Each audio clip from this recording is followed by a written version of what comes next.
Everyone loves asking, who's invited to the cookout? But who's hosting it? Who's cooking? Who's bringing something? And who's showing up empty handed, leaving with plates, and inviting more people next time? In this episode of Nappy Thoughts, we're asking what happened to the traditions, relationships, entertainment, responsibilities, and shared spaces that made Black culture feel like community. More importantly, what are we doing to carry it forward? This is What Are You Bringing to the Cookout?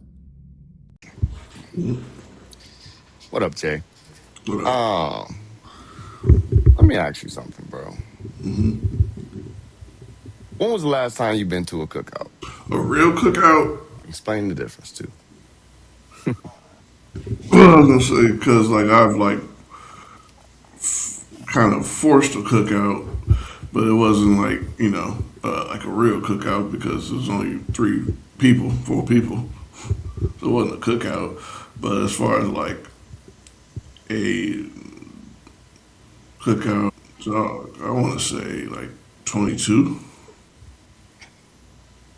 maybe 20. 2022? Yeah.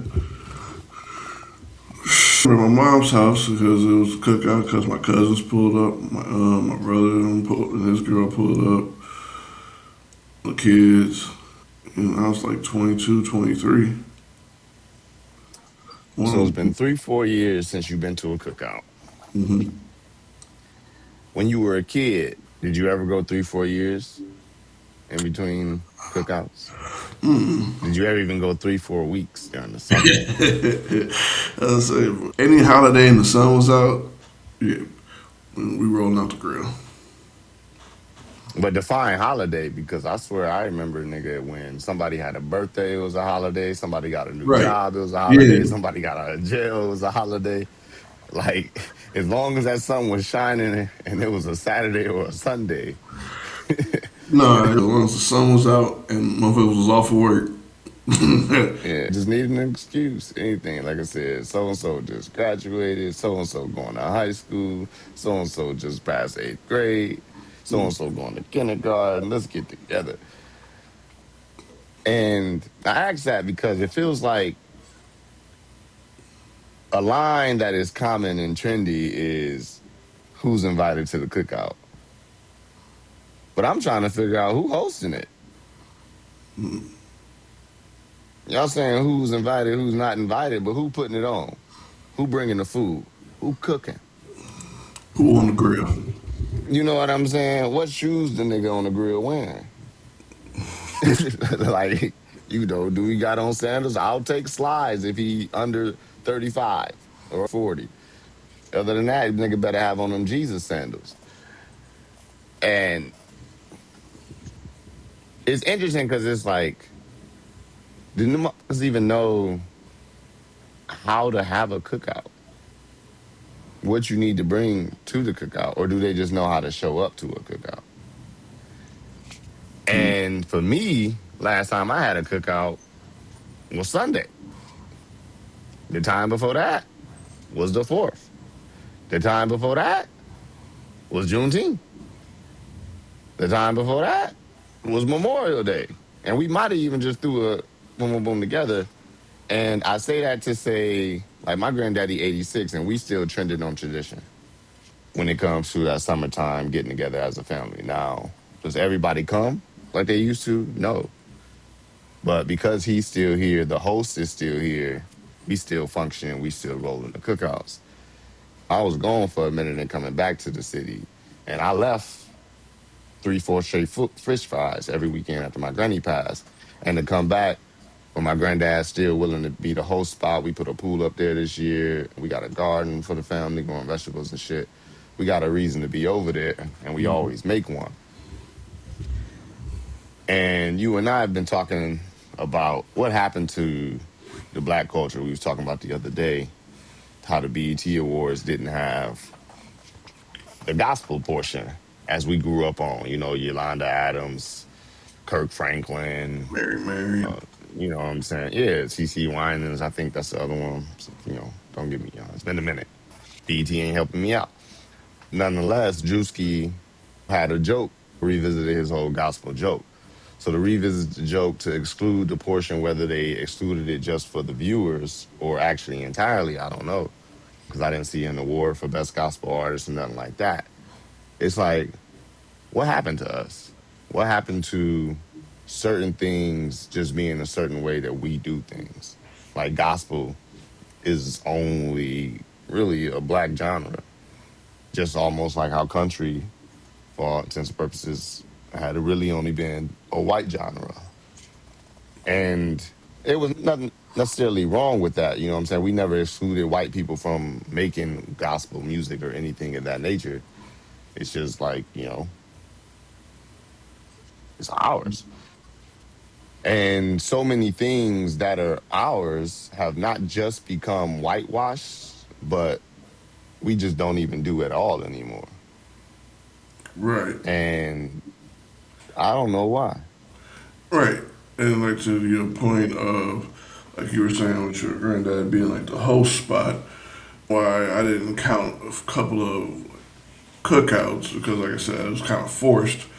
It was more so a thing of, man, the sun out, we gonna grill something. And, nobody come by, nobody shows up. I don't count it as a cookout because it didn't have a cookout feel. What's the difference? What's the feel that you're looking for? Or used to, I should say. The feel of this was not even just a family, but just a companioned event. Yeah, this is, yeah, mom house, my granny house, or whoever house is the hosting spot. But somebody brought this, somebody brought that. There's elements that didn't make it in the cookout. Why? They kind of because it was just me on the grill. Nobody brought sides, nobody brought this, nobody. So is that really a cookout? Or is that just me grilling? As opposed to Facts. cookout, like you said. If you don't know, niggas got to show up with something. Man, bring the juice. Right.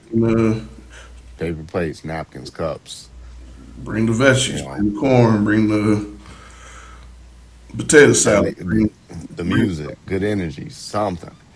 Yeah. Like back in the day, my uncle used to be like the one that was always on the grill. And he said, well, if you ain't gonna bring nothing, at least bring me a cold one. Right. It's a feeling of everybody piecing in to make this happen. And Community. and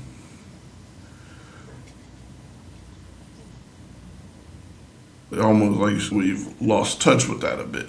Part of it, like you said, is things getting whitewashed and like mainstreamed to where, like, you said, not even hearing white people turn the phrase, "Oh, I know I'm invited to the cook," and it's just I'm noticing white people getting a lot bolder speaking on black culture. Oh, I know I'm invited to the cookout. How the fuck you know? And you know what? That's interesting too, because there's a part of it. And what does it mean to even be invited to the cookout?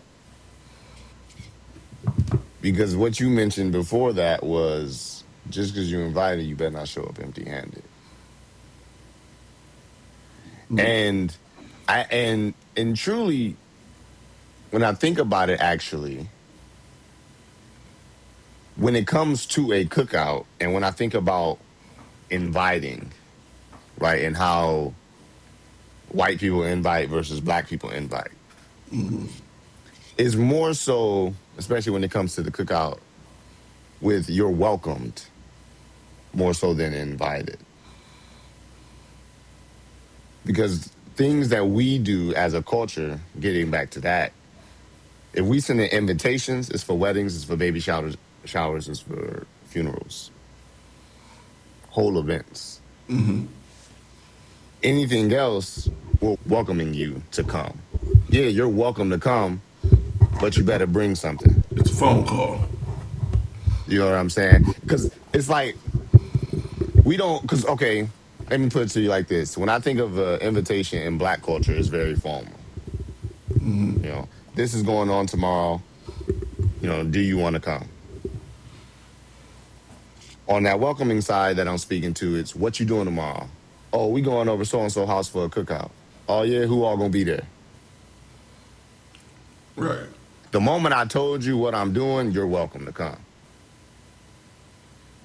That's why you asked who all gonna be there. Oh, so and so, they cool. All right, bet I might slide over there. We ain't talk to the host. As long as there's a mutual knowledge of that person, a mutual relationship with that person, you know what I'm saying? You're gonna be good there. It's over George house, bet. I fuck with George. But I know George fuck with Karen. And if Karen gonna be there, I ain't gonna be there. But if Kanisha gonna be there, shit, I'm trying to fuck with Kanisha for real. So now I'm definitely gonna be there, even if Karen there, type thing. It's like, Yeah. but we both know George. George know me. George know I don't be on no bullshit. I don't fuck with people on no bullshit. George done met you a couple times because I did bring you the last time and shit was cool. So you more than welcome to come again. Like we don't even formally invite, we welcome you. Like just Yeah. telling you what I'm doing tomorrow. They're gonna be grilling. It's that and the other. Oh shit, man, I got some ribs in the shit. I've been thinking about trying to get on the grill. I ain't had a reason to do it. But I might slide over there and bring the whole slide. Like that's how we invite. And so what you was just speaking to with a white person saying, I know I'm invited to the cookout. Mm, off that idea alone Right. actually is just extremely flawed because you're welcome to the cookout. And just as easily as you can be welcomed, we can disown you. So like, okay, you did that shit. Now I come see what you about. But you come with some potato salad with some raisins in it, your ass ain't ever coming back. You come empty handed and then leave with a couple plates, your ass ain't ever coming back. And so, yeah, you invited to the cookout, but what does that even mean to us and to you? Yeah, Yeah. you inviting somebody And I to the think, cookout, but what does that mean to us and to the person who hosting? right. But I think, kind of to add to that too, is these understandings being overstepped. You know, George don't mess with Karen, but you brought Karen anyway now. Because Right. the conversation we had last night, when I mentioned, briefly touched on about like friendship and like now we're talking about my grandma and her church friend that live in Atlanta with me. She don't talk to her every day. She don't talk to her monthly. But if she's ever in town, I'm gonna call my church friend. I'm in Atlanta. I'm gonna call my church friend. She pick up an answer. Okay, we'll get together. And now there has to be a bond now to be considered friends. Where there's just a lot of hand holding, and it's like you said, one missed call, and now like your friendship's now in question. Like, oh man, I called this nigga, and he didn't call me back. Oh, he must not be fucking with me. All right, well, I see how it is. And there's an attachment kind of going on now with friendships, where like you said, motherfuckers have to talk every day, have to be so in line just to be considered friends, as opposed to our present where friendship was just more of a if you need me, call me when you need me. You know, my grandma has only met her friend in Atlanta twice. Once when she came down to Detroit, and another when she visited Atlanta prior to. And that's exactly what they did. They picked up the phone. Hey, I'm be in Detroit Saturday. You think, oh yeah, I'll get you down. I'll meet up with you. Make sure you're taken care of. Hey, I'm gonna be down in Atlanta in a couple of weeks. You think, yeah, you can stay here. Don't worry about getting a hotel. I'll take care of you. And it's just that simple for them. And I was like, and like I said, I was like, damn, what happened to that? Well, it became digitized. And so now it's no color to it. There's no culture to it. It's all uniform. It all seems the same. And another part, I think, too, even more so than actually being digitized, is it's not as necessary to where when we think about our grandparents' generation, our parents' generation, even, we're a lot better off. Nothing else you can even say. It's nothing to argue. We're more educated. We making more money as a whole. We're freer as a people within our rights and being able to exercise them, our citizenship rights in this country. And so we don't need a green book. Yeah, there are still places that our experiences will not be as enjoyable as others. But there are less places where our life risk is heightened so much that we have to alert each other about where to go and where not to go throughout the country. We can go anywhere we want. Now it's just about what type of experience do you want when you get there versus you just couldn't go wherever you wanted because you wouldn't come back. That heightened survival instinct that was on us as a culture is no longer there. So we don't value relationships as much as we used to because I can be INDEPENDENT. Do you know what that means? If you really think about what that independent song was directed towards, the fact that I can do for myself.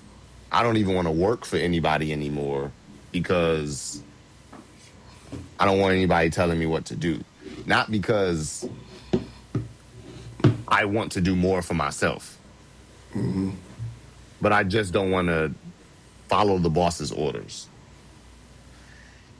Not understanding that, like, we're not slaves anymore. So when we go to work, we're not following the boss's orders like slaves used to. We're actually participating in a team environment and working towards goals. I get a job at McDonald's. Oh man, they just got me flipping burgers. McDonald's is a fucking $1 billion industry.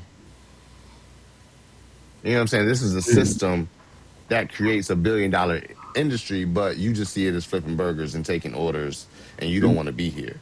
You're not taking nothing from it. You're just there. Right. And you're blaming the McDonald's owners for that because they're not paying you enough. But even if they were paying you more, your perspective wouldn't change. If McDonald's was paying you $25 an hour to flip burgers, you wouldn't walk in there and be like, I work for $1 billion industry. You would be like, oh, I'm getting over on these niggas. All I'm doing is flipping burgers. And that didn't exist in our parents' generation. It definitely didn't exist in our grandparents' generation. When you got a job, like, oh shit.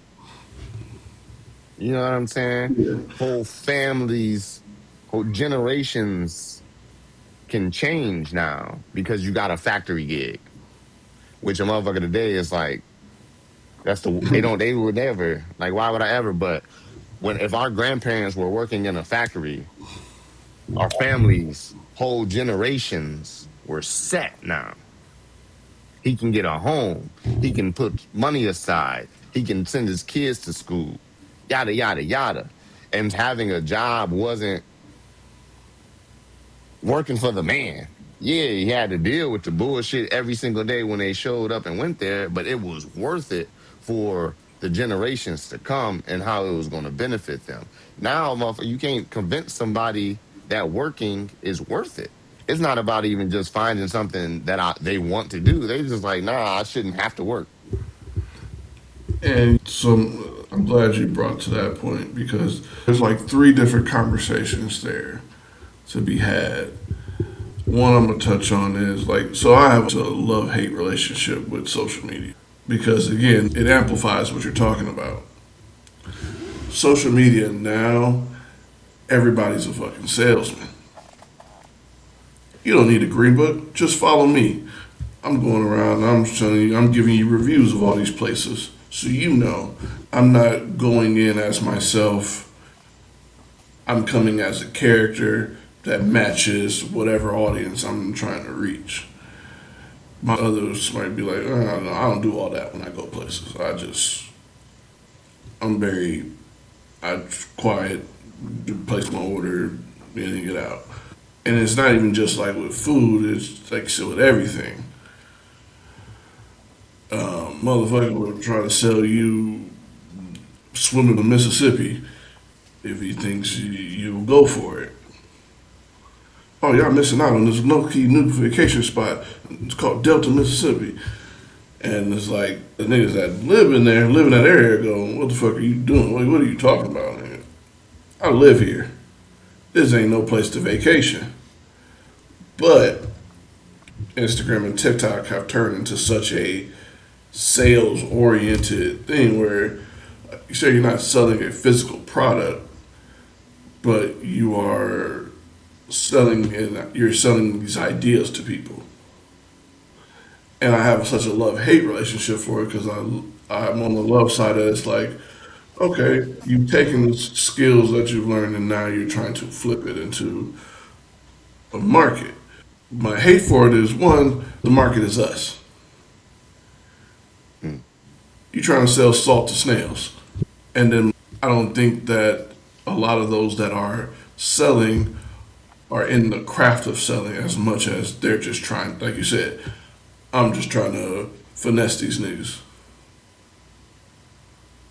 Trying to finesse these likes. Let me get these follows. I know you've seen before the big ass buff nigga that go to the restaurants and start fucking dancing, and we looking at that shit like, what the fuck is you doing? But at the end of the day, we still looked at it, and that's kind of the whole like Point. psyche of it. Yeah, Right. because nowadays motherfuckers hate to see you doing something, but they still watch, so you still gonna get paid because people watch. They don't have to like it. They just have to see it. Oh, you got them mad enough that they commented about it? Even better. So then that's my love hate relationship with social media now and what it's become and what it's doing. Because, like you said, it's drifting us further and further away culturally because it's got this independent mindset of, oh man, I can finesse y'all out of these likes and these follows and these viewerships. I'm not really gonna give y'all substance. I'm gonna just pitch whatever I see not getting pitched. And then another kind of point to what you're saying is and I'm not necessarily 100% sure where to pinpoint where this shift is coming from, but you know, if you ask me, I say the CIA did it. But the idea of, in the 60s and 70s, like you said, our grandparents and parents' generations, the idea was to move in unity. Unity, black power, there was all these everything was collective. And now we've been moved and shifted to what about me? I Right. ain't mother niggas. I don't eat chicken and greens. I ain't like the mother niggas. I don't do that. Like you said, everything's on this independent, what about me scale. And when did Webby drop that song, man? Like, oh 06, oh 07, oh 08, like somewhere in those three. So, because it's like, yeah, roughly for the past 20 years, I can say that. I feel like that has been The shift. the shift. They don't care about us, and us don't care about us. We don't care about, not that we don't care about black people, but it's like, okay, we black, but this is how I'm black. So that's all that matters. I don't eat chicken. I'm a vegetarian black. So I'm not like the rest of them. And now I have to continue to try and show the world how I'm not black like the world thinks black is, which is funny because that's why this whole nappy thing, personally for me, means so much, is because not that I'm trying to like individually define what I am, but I'm trying to essentially recapture who we are as a people, as a culture, because black has been whitewashed. And now Black people think of black the same way white people think black. And it's very interesting because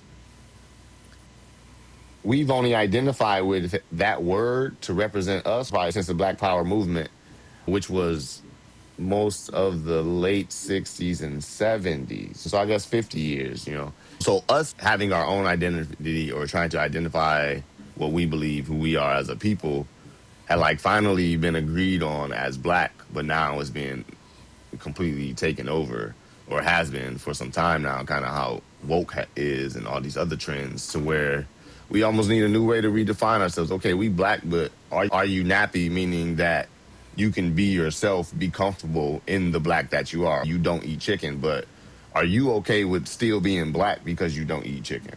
Are you okay with it?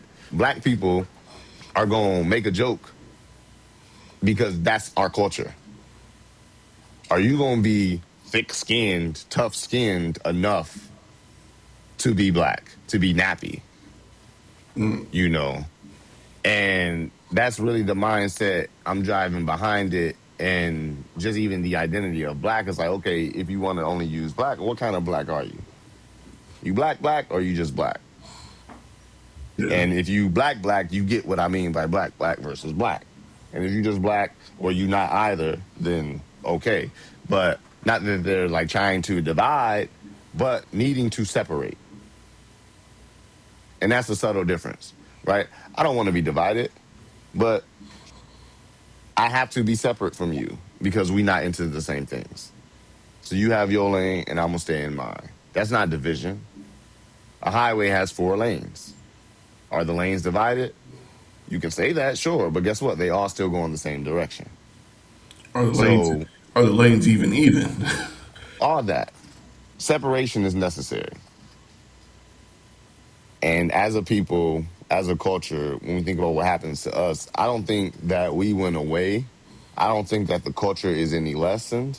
I just think that essentially we had more black people, and the more black people we had, maybe like the ratio of those who were really down lessened. So if it used to be every 1 in 3 black people was going to be down for the cause, it's like now every 1 in 4, 1 in 5. But at the same time, that 1 in 3 used to be 100 people. Now that 1 in 4 is 200 people. So it's still a little bit more than what it used to be, even though the percentage isn't as high. Particularly with the idea of wokeness and how the algorithm is set up to cater to the bullshit in the sense to where like and my only example is the differences of the you and me and the algorithms that we have. I still get a lot less of the bullshit than you get and maybe a little bit more of the good shit. It's kind of starting to balance because we've been interacting so much over the past years. But just from where it initially started, I can speak to the culture's still out there. But because we're digitized, because of the algorithms, we don't see them in the same way that we used to, in the same time that we used to.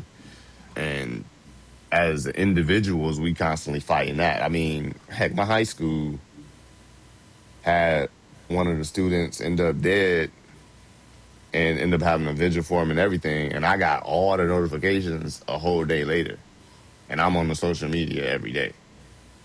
And so, like, I literally reached out to the page and I got the news, like, yo, what we doing? And they already did everything. Shit. And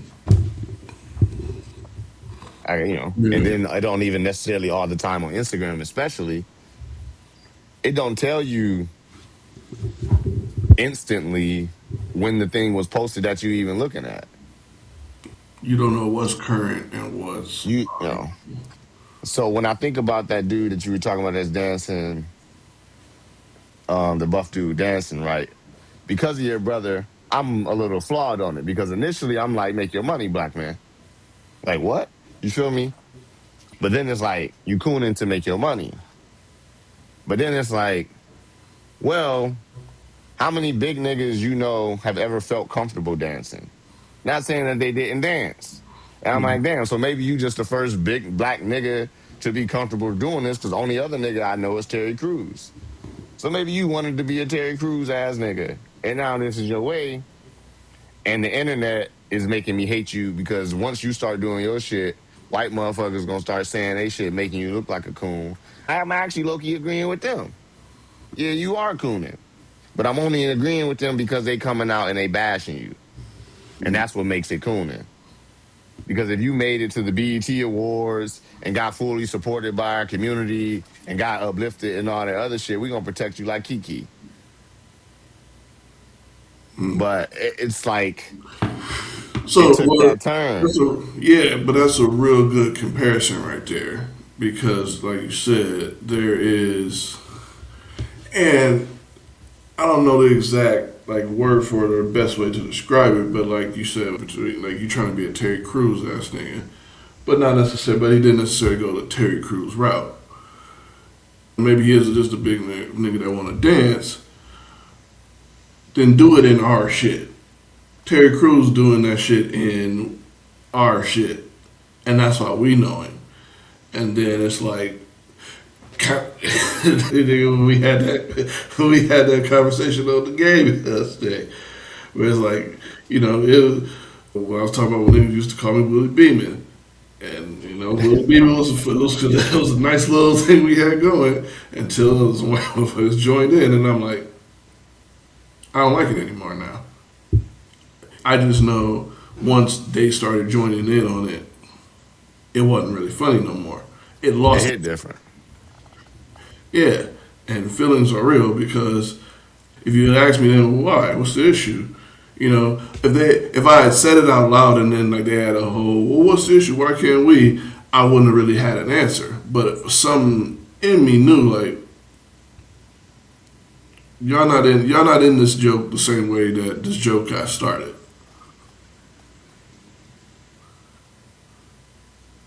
Right. Like y'all don't know why they started calling me Willie B. To sticking with the brother, and particularly when I first saw one of his videos, it was in a normal ass context. Like one of his very first viral videos, he was literally just a Terry Crews ass nigga. But then he went viral. White people caught on, they blew him up. And so in order for him to keep up, like we was talking about with Dave Chappelle and the Key and Peele thing, he didn't pull the Dave Chappelle and said, fuck him. He kept up. This nigga was, fuck it. Do your thing. Do your thing. Do your thing. And that nigga was like, fuck it. Like, all right, bet. It's going on my social media. I'm going to keep doing it. The ones that's asking me to do it over and over again aren't black people because we don't do that shit. It's white people. And so he does it over and over again. He becomes more and more trendy. Now we see it as him cooning for them. In reality, he just riding a wave to get a quick buck. And thinking about it in the totality of the context of what we're speaking of, like what happened to us, what happened to our culture, it's the invasion of white people. Too many white people got invited to the cookout, showed up with either raisins in their potato salad or nothing at all, left with plates, told their white friends how good the food was, and then invited their white friends on their own the next time. And no black people shut that shit down and said, shit's over. We just still kept hosting our cookouts and buying more food because we knew more people were coming and not making them motherfuckers pay for it, not making them, okay, y'all ain't bringing shit, at least bring the uncooked ribs. Show up early. We'll season it. But damn it, when we just letting them come eat, they inviting their fucking friends. And because we do still actually have our traditions, we not gonna miss a motherfucking holiday. Period. All of our cookouts gonna happen on our holidays. So we might be having a little less and less, and the random ones, we ain't doing one just because somebody got a job or just because so-and-so got out of jail anymore, because now we can't afford to keep up and these white motherfuckers coming to crash our cookouts. But we ain't missing. We got Juneteenth now. Hell, they gave us Juneteenth now because they wanted another motherfucking cookout to come to. You know what I'm saying? Like, yeah, we know, like, everybody's going to be invited to. Now we can have a fucking federal cookout. The black people are going to bring the food. Don't worry, white people. We just make sure nobody fucking put raisins in the potato salad this time, okay? keep that on the white side. Or this is the one time of the year. Hey, fuck it. We just eat their potato salad. You know what I'm saying? And they literally gave us a fucking cookout holiday so they can come. And ever since the holiday, they ain't missed the fucking chance to have a Juneteenth parade and festivals and all these fucking cities and all and find a way to have a soul food night like they did in college. Fucking have soul food nights every now and then during Black History Month and shit.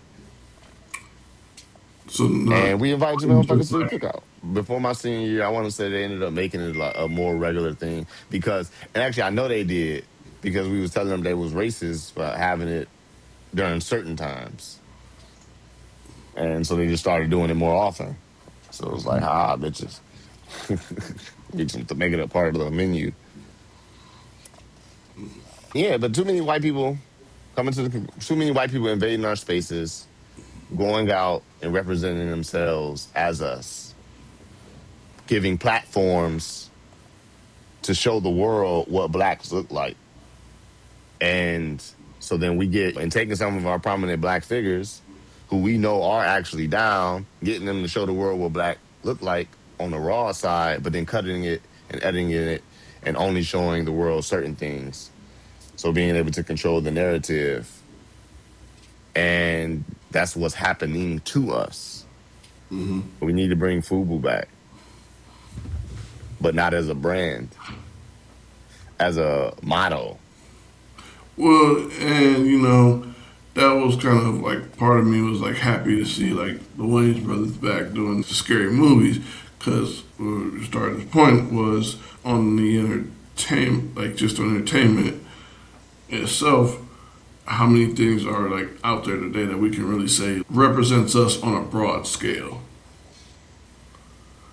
So on the outside looking in, scary movies 1 through what we at 7, 6, 6, 7. scary movies 1 through whatever number we at is just a spoof. Is I think the term they use, like a play on, a joke on other movies, but culturally, those are our jokes. That's our Right. shit, and it don't. Right. And like I mean, that's traditionally kind of been like the thing behind us. Like Baby Boy and Boys in the Hood weren't like box office number ones, but for us culturally, they are. At some point in your black livelihood, you came across those movies. Right. They were talking points, and you look today, and it's just a large piece of that's missing. So I was happy to see like them coming back, doing another scary movie, and I was hoping that trend kind of continues to go because how I've been on you about like you got to watch Lovecraft Country. They like I was so adamant about it because that's an us show. Certain people will watch that and just go, I don't get it. Exactly. I know you don't. You're not supposed to, You but it wasn't even meant for you. Yeah. But there isn't.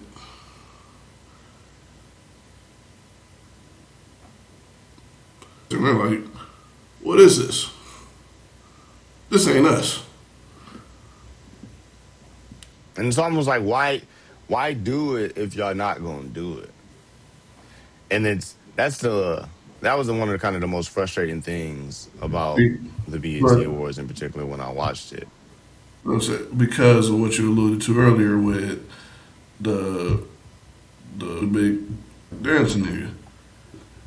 Get your money. And that's a kind of a thing of where a lot of niggas is at. It's like, well, shit, it ain't us, We got to make a stand at some point, and we can't allow them to keep just doing this to us. ET, like I remember, like just vividly, I can never forget. It was when Steve Harvey hosted, and I remember it was so us. I thought they was going to yank it off the air. Right. wasn't exactly the first thing he said, but he was like, listen, we're going to have some rules here. Listen here, y'all do y'all little perform, y'all do y'all little rap performances. I don't want 50 niggas on the stage. Everybody got a mic. He was like, y'all gonna be like the Temptations. One mic. Everybody work back to the one mic. And it was just like nigga, that's literally, that's what my mom would say about rap music at that time. Mm-hmm. Everybody on there saying something, and somebody rapping, somebody right underneath them, and da. I was like, nigga, that, and like that particular BT was almost like epitomized to me our culture. Was that the Rick James bitch one? Yeah, yeah, and it was like you said, it had everything. It had Steve Harvey, like you said, old school nigga that wasn't going to hold back the new age, but still was going to let us know how he felt. Like, nigga, I don't do all that. I'm from the Temptations era. I'm from the Five Heartbeat era. Like, nigga, that's music to me. What y'all do, man, disagreements are missing. It's like now, like you said, I'm a vegetarian nigga. I don't eat chicken. Oh, y'all don't agree with vegetarian, or y'all make a joke about vegetarian. Now I gotta isolate myself from y'all. Right. There's now this thin line and this thin margin for disagreements and not liking the same things or not viewing things the same way. That now, instead of he just likes it, like that's what you think and like that's just how it is. It's I gotta distance myself. I don't associate with because when kind We of don't invite Uncle Ruckus anymore. right niggas that vote for Trump did still come to the cookout, and that was a part of it. Was at some point politics was gonna get brought up, and them niggas. It's time for us to go in the kitchen and let them out here and argue. Yeah, well, they would argue, but then it would end in, oh, this motherfucker crazy, man. And, Right. and it was a thing of we would get past it. Mm-hmm. Whereas to now, that's the sticking point.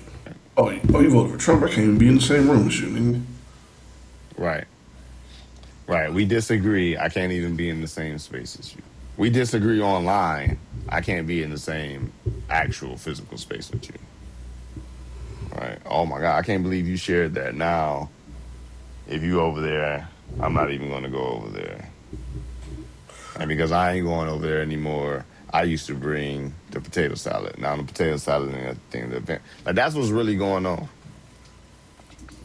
You know. And the other side of like is just not learning the traditions. That's probably the last point of what really happened to us. And I don't know if, and the points are in no particular order. Right. But just like it's like your auntie used to make the macaroni. Did her daughter now learn how to make it? Because auntie ain't here no more. Auntie, you too old. And if her daughter didn't learn how to make it, auntie macaroni gone. But, and, Granny food's gone. and that's so it's funny because I think me and my brother had that exact talk about last Thanksgiving.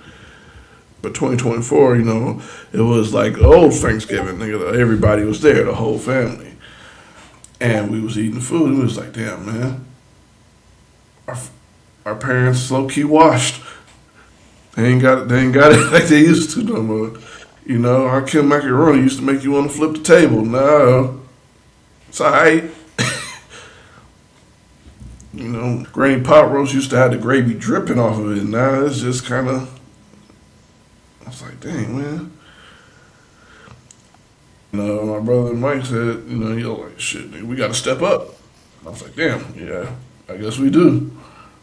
Now we got, I'll fry the fish now. yeah, like now we got to do the cooking. But yeah, he said that's a very real thing because nobody knows how to make mac and cheese like Kim. Nobody knew how to make roast like my granny. Greens, deviled egg, yeah, and then now they retired. My grandma retired in real life.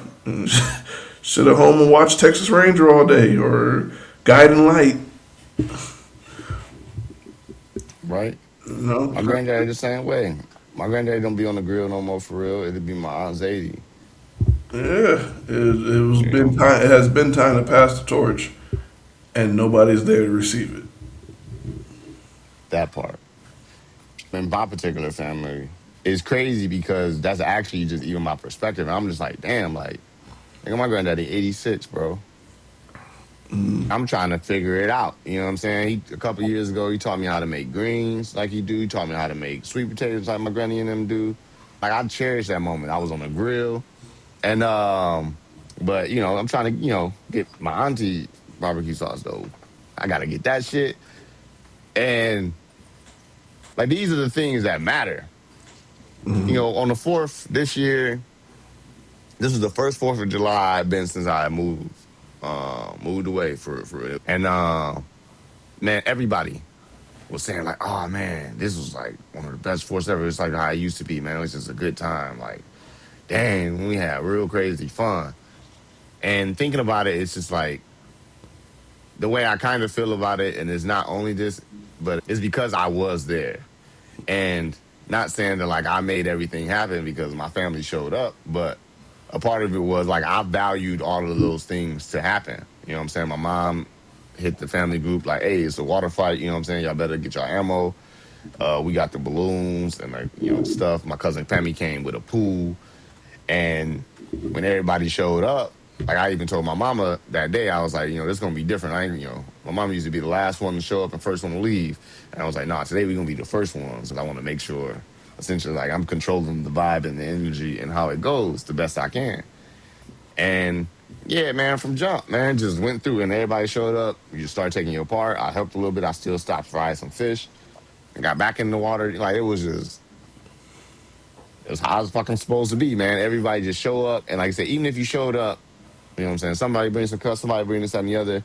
And then if you just showing up to show up, make yourself useful when you're there. Right. You know what I'm saying? So when it's time to set up the table, help set up the table. When it's time to tell the kids it's time to eat, be the one to yell off the porch, hey kids, you know what I'm saying? Get up here, get up and wash your hands, blah, blah, blah. Like, just play your part. You know what I'm saying? Don't cause trouble. So don't be weird sitting in the corner, sit around the table, laugh and joke with people, let people get to know you, know what I'm saying? My granddaddy offer you a drink, you know what I'm saying? Like play your part then. If you just gonna show up, it's your first time here or whatever. And like that's how you have a fucking cookout, a successful cookout. Shit, nigga, when anybody showed up, because everybody else was already wet, nigga, we was just having one of the kids. Just splashing with a bucket, because now it's like, nigga, you ain't gonna yell at a kid, you gonna try and get a little kid back. And now it's on. And it was just a great time. But it takes the willingness to not just pass down the torch, but who there to collect it? You know what I'm saying? Yeah, we need somebody to pass down the torch, but more than we need somebody to pass it down, we need somebody to be there To to receive it. actually receive it. You feel me? And I think that's what's happening because it's natural to pass down the torch. And I think so many of our people and so many of our generations are trying to pass down that torch, but nobody wants to receive it. You know what I'm saying? We like, oh, that's old shit. That's old shit. It's like, nigga, it's the same flaming torch. Like it ain't. It's take the torch, nigga. Like just pass the torch, pass the baton. It's like it's not pass the baton. You It's, know what I'm saying? It's the third leg, you the fourth leg, nigga. Run your leg. Okay, you faster than that nigga. That's why you anchor, nigga. But you guess what? We all disqualify if we pass outside the we lanes, all we all zone. lose if one person doesn't do their part. You know what I'm saying? Period. Point blank. It ain't about being the fastest, the slowest, or none of that, nigga. It's about passing the stick. Everybody got to get in position. That's first. You know what I'm saying? Gotta pass the baton. Gotta pass the torch. And you know what I'm saying? So just as much as passing it as a people, man, we got to be there to receive it, man. What before we wrap up, to bring it into something we can relate to a little bit. Tom Brady was talking about the wide receiver the other day in football. You know what I'm saying? So you talk about receiving it. And he was actually speaking to how it's one of the toughest positions to play mentally, because on the offense, every other position is involved on almost every single play. Or like if you're a running back, like eventually you're going to get the ball. Quarterback, obviously, lineman, obviously. Wide receivers are the only one where you can do your job every single play and never be a part of the actual team success. And so it just takes the time and discipline to know, like, you're going to have your game one day and go off, 11 catches one day, 3 catches the next type thing. And as a people, I don't think we have the mental discipline to play wide receiver. You know what I'm saying? Not really understanding that they have more plays where they are wide open and the ball is never thrown to them than any of the highlight catches that we actually see.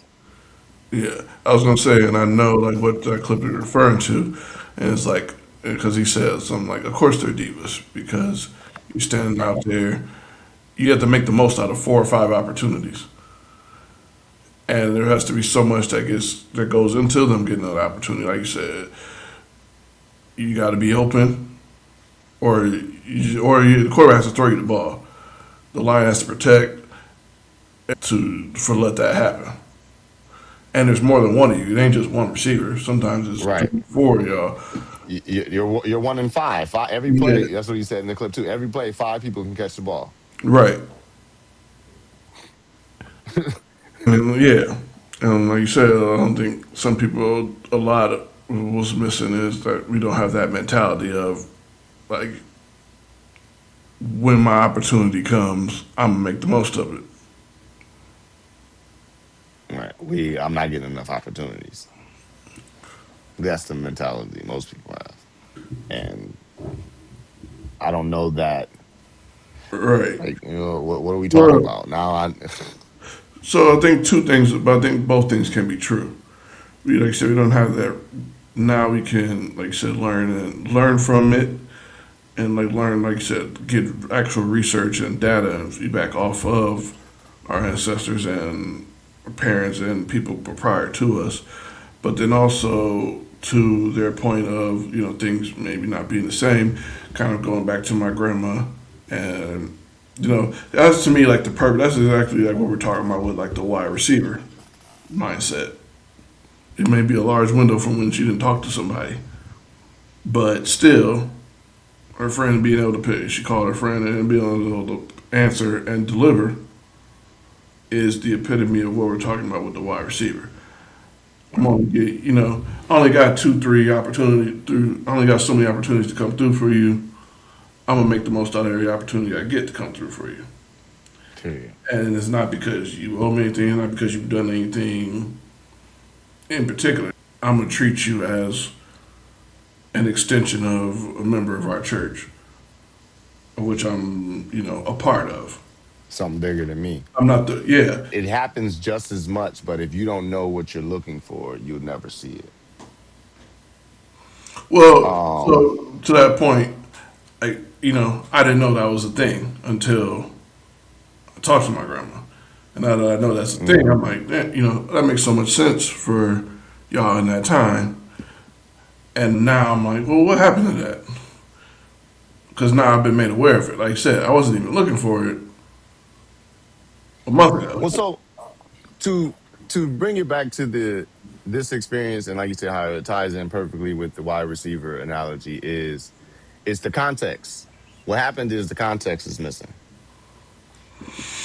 and so a wide receiver can have just one catch, 1 yard, right? No touchdowns, and you can look at the box score. They can have 5, 6 targets, and a fan will easily be like, "That's a terrible game."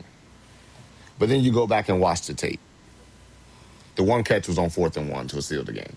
Now you think about that one catch, one reception, and you watch the whole tape, and he had 3 drops the whole game. A couple targets, he stopped running on the route. But 4th and 1, game on the line. Quarterback still go back to him. He catch it, get the first down. And without the context, you just can't have the full story. But what we do now as black people, white people, Americans, and all that jazz, And but particularly as Black people, and what it does to negatively hurt us as a culture is we look at it, we say he had a bad game, and it completely ignored the context. Just look at the box score. Because the box score, even in the context of him winning the game, that box score, FanDuel ain't paying me for that Right. box. Back to like, what has it done for me?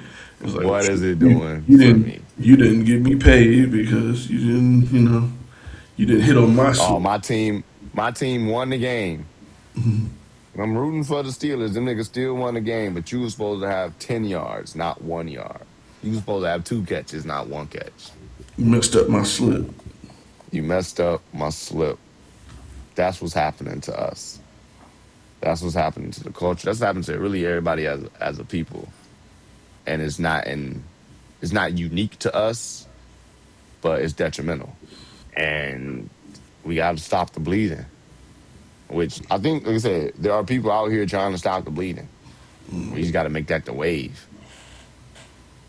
You know, got to continue to make that the wave. And well, that's what this space is for, and that's what, like you said, kind of our motive into creating this was to put on the forefront that conversations like this and calling out and addressing things not of our culture that are now being sold to and persisted as us. Because if we don't, we get the BET Awards. We're Right. watching, we're like, who, you like literally watching this, and I literally came, the words came out of my mouth was, who put this together? Right? Who thought this was a good idea to make fun of our culture the whole show? Who's the host? Yeah, like you You know, said, who else is that? Who on the grill? Who? right? Who made the potato salad? Who made this macaroni and cheese? Who fried this chicken? I need This shit's names. soft. Yeah, I need names. Who? Right? Right? No, no, no, no, no. I need to know. Yeah, it's that who fried this while I'm taking that first bite, while everybody's sitting down eating their first plates. I don't even want nobody to finish. Who made this? It's a problem. You know what I'm saying? I ain't even in the kitchen. I'm in the front Because room. next, Granny sitting right next to me. No, because no, Granny, I know you ain't make this year. because next year when the BET Awards are around, be like, oh, the BET Awards coming up, man. You gonna, who gonna be there? Who all performing? And I mean, honestly, the biggest, and it was just that gospel part. Like it's especially because he made the joke about it. And then to take it all and completely out of the show. It's like it's like, okay, if you ever watch a Dave Chappelle set, he comes out with a joke, says a whole bunch of other jokes, ends and loops it back to his very first joke. And that's really black comedy in general. That never happened. Like that nigga was seriously making fun of us. It wasn't a joke. And that's why when Kiki was like, it should have been me, the freaking place erupted. Because that was my biggest thing. I was like, what they seeing that I don't necessarily see or that we ain't all seeing? Because that really actually wasn't scripted and wasn't cool. And you even see a couple people once you grab the mic stand up in the back like, yeah, go girl. And like you said, just kind of bring it back. It brought me back to like church. Pastor say something. Go on now, Pastor. Yeah, Right? all right now. Right? Right? Come on. Come on now. Yeah, Say all it. right now. You better say it. All time. Facts. Facts. Facts. I mean, and that's literally what if that was the one moment of the whole show. All the clips that I seen, that was like, that's us. That's us. That was the one culture moment of the show. And I was like, all right, that made it an enjoyable BET Awards for me, with everything itself. When I watched it, and I was like, oh, maybe that's what people was talking about. Because, like, I hated Drewski. But without him, Kiki can't do that. Sure. okay. You know what I'm saying? But it just wasn't. It was. He was extremely distasteful. Like I said, he looked uncomfortable. Um, It looked you know, like they brought him and said, "Do the thing, right, right, do." And like you said, to your point, like us is the Dave Chappelle's of it. Us isn't the okay. I mean, okay, I'll go do it. right. It's that, and matter of fact, that's what I think is missing in the BT, and kind of even bring it back to like when I mentioned the Steve Harvey one that I felt like epitomized it because it had so many different elements, but it has so much like resiliency to it in a way. Whereas like I know when Steve was on the mic, no matter what John Joe or executive here said to say, I'm gonna tell it like it is. The Dave Chappelle was like, go do the thing, and he's like, nah, fuck that. Like, it's not funny anymore. And now that and y'all keep pushing it, I'm out. I don't want to. I did the thing. It's over. It had its. No, no, no. I was gonna say, and it's that It's that resistance and that resiliency that then makes it us. Facts. And that's exactly what Drusy did not do. He read from the teleprompter the entire night. Somebody hosted once, or he hosted some other award show, and like you said, that's what's black is resistance and being like, I ain't reading this shit.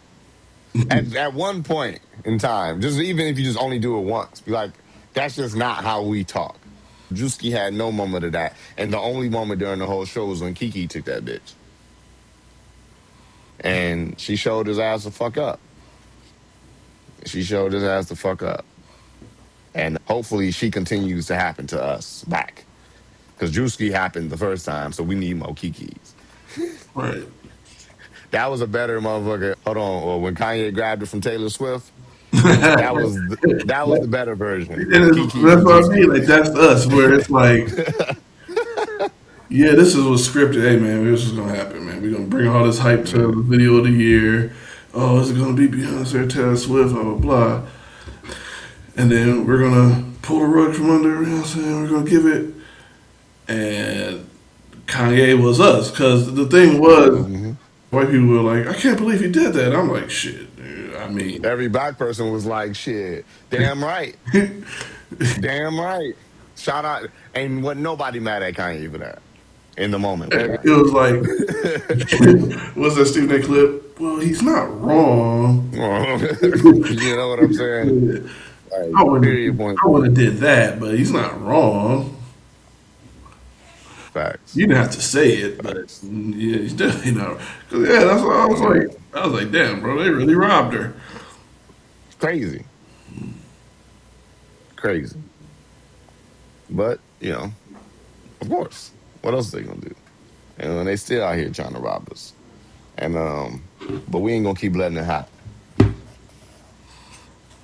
We ain't gonna keep We need letting to it bring back the happen. resistance, the resilience. Be different. Be you. You know. Resist. Keep fighting. And keep it nappy.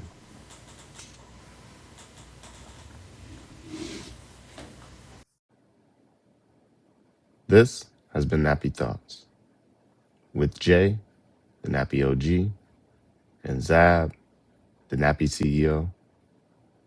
If you felt this, don't just listen. Think. Until next time, keep it nappy.